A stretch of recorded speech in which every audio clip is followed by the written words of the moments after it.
Hey team, it's your nurse educator Amy here, and welcome to part 1 of my video series on hemodynamics. In this video, we're going to be discussing some core concepts and terms that will help you understand more advanced topics later on in this series. So let's get started. Well, hopefully if you are watching this video, you have a couple of questions that you want to know the answers to. And maybe one of those questions is, what is hemodynamics?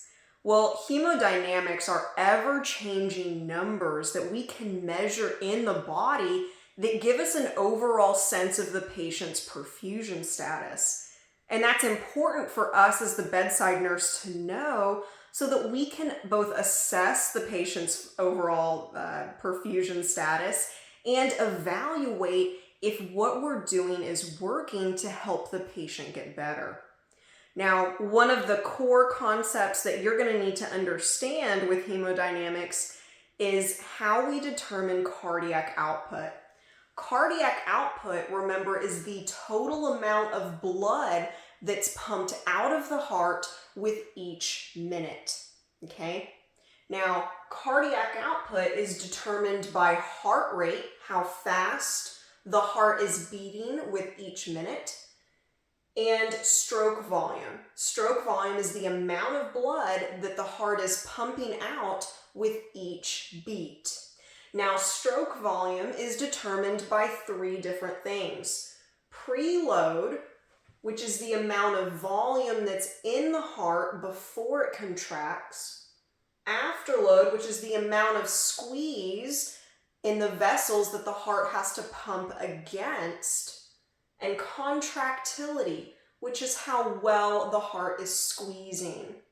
All 3 of those things are going to help determine the amount of blood that the heart ejects out with each beat. If there's not enough fluid in the heart, then the stroke volume and the cardiac output are going to suffer. If the afterload or that pressure in the vessels that the heart is pumping against is really, really high, it's going to be really hard for the heart to pump out blood, and the cardiac output's going to suffer.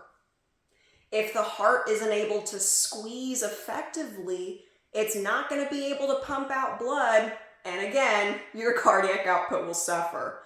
So I really want you guys to focus on understanding these 3 concepts and how they relate to the cardiac output of your patient. And as we move on into more videos in this series, we're going to really do a deep dive into each of these 3 variables so that you can understand why that's contributing to low cardiac output in your patient and how we can fix it. So stay tuned to part 2 of this series, and I'll see you in my next video. Like and subscribe. Bye.